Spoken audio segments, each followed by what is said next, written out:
Hi guys, welcome back to our channel. ഇന്ന് കുടജാത്രിക്ക് പോയിട്ടുണ്ടായിരുന്ന വിശേഷങ്ങളാണ് കേട്ടോ. അപ്പോൾ നമ്മൾ മൂകാംബികയിൽ നിന്നാണ് ജീപ്പിൽ കയറിയിട്ടുണ്ടായിരുന്നത്. അപ്പോൾ അവിടെ ജീപ്പ് വന്നിട്ടുണ്ടായിരുന്നു മൂകാംബിക അമ്പലത്തിൻ്റെ ആ ഭാഗത്തായിട്ട്. അപ്പോൾ നമ്മൾ കുറച്ച് ദൂരം അങ്ങോട്ട് പോകാനുണ്ടായിരുന്നു കുടജാത്രിക്ക് മൂകാംബികയിൽ നിന്ന്. അങ്ങനെ നമ്മളെ കയറിയിരുന്നു. ഭയങ്കര വളവും തിരിവൊക്കെ ആയതുകൊണ്ട് തന്നെ ഞങ്ങൾ കുറച്ച് പേരൊക്കെ വാള് വെച്ചു കേട്ടോ. അപ്പോൾ അങ്ങനെ അത് കഴിഞ്ഞപ്പോൾ തന്നെ ഭയങ്കര ടയേർഡായിരുന്നു. പിന്നെ കുഞ്ഞിക്ക് 1 വയസ്സായിട്ടുണ്ടായിരുന്നില്ല. അപ്പോൾ മാക്സിമം ഇത്ര ചെറിയ പിള്ളേരായിട്ട് ഇങ്ങനെ ട്രക്കിങ്ങിനൊന്നും പോവാതിരിക്കുക. എനിക്ക് ഒരബദ്ധം പറ്റിപ്പോയി. ഭയങ്കര കുലുക്കല്ലേ. അപ്പോൾ എന്തായാലും ഇങ്ങനെയുള്ള യാത്രകൾ അവോയ്ഡ് ചെയ്യുന്നത് നന്നായിരിക്കും. ചെക്കിംഗ് പോയിൻ്റ് മുതലായിരുന്നു ട്രക്കിങ് സ്റ്റാർട്ട് ചെയ്യുന്നത്. പക്ഷേ നമുക്ക് ഈ ഒരു ചുരം പോലെയുള്ള റോട്ടിലൂടെ പോകുമ്പോഴാണ് കേട്ടോ കൂടുതൽ ഇഷ്യൂസ് വന്നത്. എന്തെന്ന് വെച്ചാൽ നല്ല തിരിവും വളവൊക്കെ ആയപ്പോൾ തല ഭയങ്കര വേദനയും അതുപോലെ വോമിറ്റിങ്ങും ഉണ്ടായിരുന്നു. പിന്നെ ഇവിടെ നിന്ന് അങ്ങോട്ട് കുഴപ്പമില്ല, കുലുക്കം മാത്രമേ ഉള്ളൂ. അത് വലിയ പ്രോബ്ലമായിട്ട് തോന്നിയില്ല. എന്തായാലും അടിപൊളി യാത്രയൊക്കെ തന്നെയായിരുന്നു. പക്ഷേ കുഞ്ഞു പിള്ളേരായിട്ട് അങ്ങോട്ട് പോകുന്നത് അത്ര സേഫായിട്ട് നമുക്ക് തോന്നിയില്ല. പിന്നെ അതുപോലെ തന്നെ വയസ്സായിട്ടുള്ള ആൾക്കാർക്കും നമുക്ക് കയറാൻ പറ്റില്ല. പിന്നെ പിള്ളേരെടുത്തിട്ട് പോകുന്നവർക്കും അത്ര അത്യാവശ്യം നല്ല സ്റ്റാമിന വേണ്ട ഒരു കയറ്റമായിരുന്നു എന്ന് തോന്നിയിട്ടോ. അങ്ങനെ നമ്മുടെ സ്റ്റാർട്ടിംഗ് പോയിൻ്റ് എത്താനായിട്ടുണ്ട് കേട്ടോ. നമ്മൾക്ക് 1.5 മണിക്കൂറാണ് തന്നിട്ടുണ്ടായിരുന്നത്. ജീപ്പ് ഡ്രൈവർ പറഞ്ഞിട്ടുണ്ടായിരുന്നത് 1.5 മണിക്കൂറിനകം തിരിച്ചു വരാനാണ് കേട്ടോ.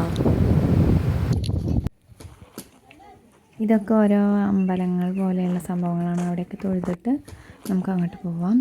അപ്പോൾ ഈ ഒരു ഭാഗത്തു നിന്നാണ് നമ്മുടെ കയറ്റം സ്റ്റാർട്ട് ചെയ്യുന്നത്.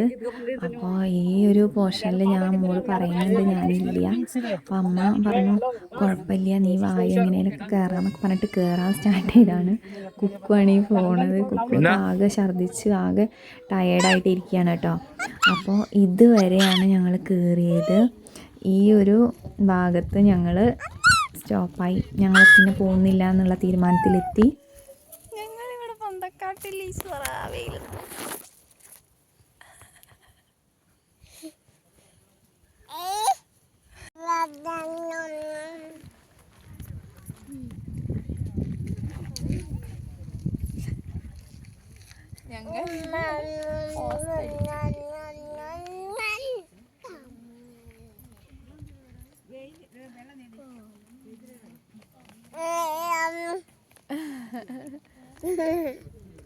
എങ്ങനെ ഇരിക്കുമ്പോൾ ഭയങ്കരമായിട്ട് താഴേക്ക് ഇറങ്ങാൻ വേണ്ടിയിട്ട് അങ്ങനെ ഓരോന്നൊക്കെ കാണിക്കുന്നുണ്ടായിരുന്നു. അപ്പോൾ ഒരു പാക്കറ്റ് ബിസ്ക്കറ്റ് കയ്യിൽ വെച്ചിട്ടുണ്ടായിരുന്നു. ബിസ്ക്കറ്റൊന്നും കൊടുക്കാറില്ല, പക്ഷേ ആ ബിസ്ക്കറ്റ് കൊടുത്ത് അങ്ങനെ അങ്ങ് ഇരുത്തി കേട്ടോ. അങ്ങനെ ഞങ്ങൾ കുറച്ച് നേരമൊക്കെ അവിടെ ഇരുന്നു. ഈ വിഷ്വൽസൊക്കെ എനിക്ക് അവർ പോകുമ്പോൾ ഷൂട്ട് ചെയ്തിട്ട് തന്നിട്ടുള്ള വീഡിയോസാണ് കേട്ടോ അതൊക്കെ. പിന്നെ ഒരു കാര്യം പറയാനുള്ളത്, നമ്മുടെ ഇവിടെ ചെക്ക് പോയിൻറ്റിൽ പ്ലാസ്റ്റിക് കവർ അതുപോലെ പ്ലാസ്റ്റിക് കുപ്പിയൊക്കെ കൊണ്ടുപോകുന്നുണ്ടെങ്കിൽ അവരെന്താ 50 രൂപ എങ്ങാണ്ടോ വാങ്ങിക്കുക കേട്ടോ ചെയ്തത്. അപ്പോൾ എണ്ണത്തിനനുസരിച്ച് വാങ്ങിക്കും. അത് നമ്മൾ തിരിച്ച് തന്നെ പോകുമ്പോൾ അവർക്ക് കാണിക്കണം. അപ്പോൾ നമുക്ക് ആ ക്യാഷ് തിരിച്ചു തരും കേട്ടോ.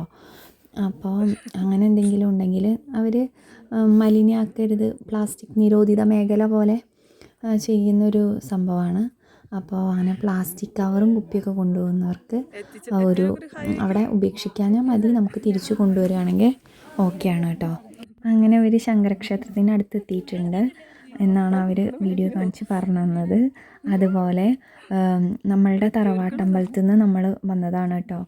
കുറച്ച് ക്ഷേത്രങ്ങളുണ്ടായിരുന്നു, മൂകാംബിക, അതുപോലെ കുടജാത്രി, മുരുടേശ്വർ, ഉടുപ്പി, ഇവിടെയൊക്കെയായിരുന്നു. അപ്പോൾ കുറച്ച് ആൾക്കാർ വരാൻ പറ്റാത്തവരൊക്കെ മൂകാംബിക അവിടെ റൂം എടുത്തിട്ട് അവിടെ റെസ്റ്റ് ചെയ്യുന്നുണ്ട്. ബാക്കി വീഡിയോസൊക്കെ ഞാൻ ഇടാം കേട്ടോ. അപ്പോൾ എൻ്റെ വീഡിയോ നിങ്ങൾക്ക് ഇഷ്ടമാവുകയാണെങ്കിൽ ഒന്ന് സബ്സ്ക്രൈബ് ചെയ്ത് സപ്പോർട്ട് ചെയ്യണേ. താങ്ക്